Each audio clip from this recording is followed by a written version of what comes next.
Welcome to another of these short videos to help you reach your own highest potential. Once again, I'm Jeremy Harbinson. I'm the author of the book Personal Effectiveness, and for over 35 years I've been a trusted advisor to some of the top leaders and lots of businesses. In these videos, I've shared with you lots of ideas about how to get the best out of your time. And one of the things which I've used and referred to quite often is the idea of your life being like a bowl into which you put rocks, which are the big important things in your life, but also into which can go things like pebbles and sand, which are much less important and can clutter up your life. You've maybe seen some of these other videos, and I just want to pull together some of the really powerful things from those examples. So what are the key lessons which we can learn from the example of the bowl and the rocks and the sand? Well, the first is that in your life, the very best you can do is have your life full mainly of rocks, not sand.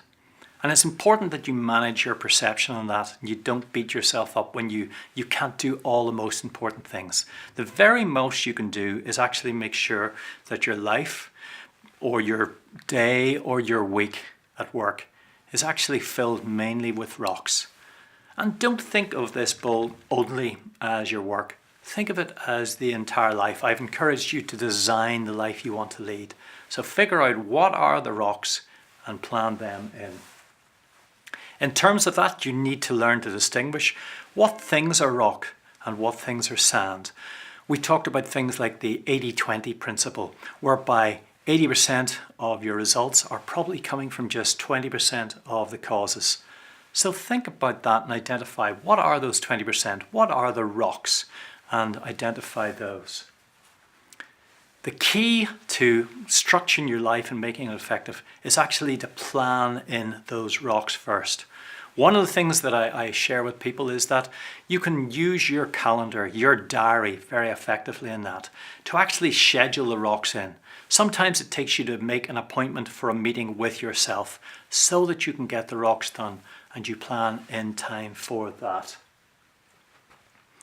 As you deal with the rocks and the sand, it's easy in the example I gave where the rocks and the pebbles and sand are on a table in front of you. But sometimes life is more like a conveyor belt going past you, where you have to be picking things off the conveyor belt as it goes by.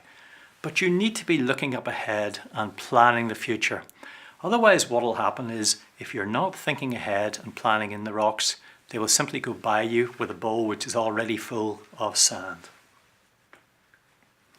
Decide in advance the size of the bowl. It's a good idea to get an idea. How much do you want to work in a week and how many weeks do you want to work in the year? Those are sort of, if you like, the dimensions of your bowl. And some people get to a point where they just work more and more and more. And not only does that end up probably burning them out, or at least burning out the joy in their life, it's kind of unsustainable and it may not be the life that you want to design for yourself. So design and figure out the size of the bowl. In terms of perceptions, you need to understand that no matter how skillful you get at putting mainly rocks in the bowl, there will always be rocks and pebbles and sand left on the table. There will always be more things that you could or should do than you're able to do. So the best you can do is make sure that you're doing the most important things. And then be merciful and graceful to yourself and to others. And a little tip which I've shared is the kind of, I call it the rule of 6. Some people call it the $1 million idea. But this kind of planning what's going to be in your day, the next day, do it before you finish that day. Maybe the last part of your day, just to plan ahead. So in summary, some of the key things to being effective. Getting the most out of your time has a lot to do with deciding what to do and then deciding when to do it. You need to be able to say no and later to some things. You can't do everything immediately. And it's to handle expectations, both your expectations of what you can get done and others' expectations of what you can do in a time frame. And another key is simply to use pen and paper. Plan ahead and use pen and paper to write down what you're going to do and when. All of these things I hope can start to make you more and more effective.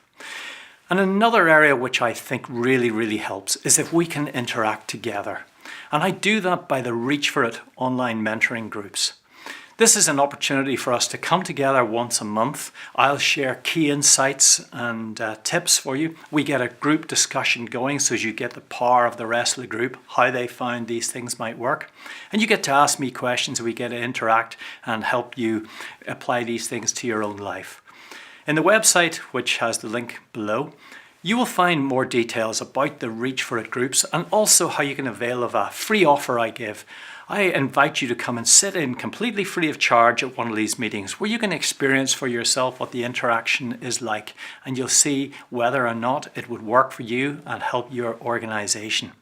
So I hope that we may meet on that, and please feel free to explore the rest of the videos on this YouTube site.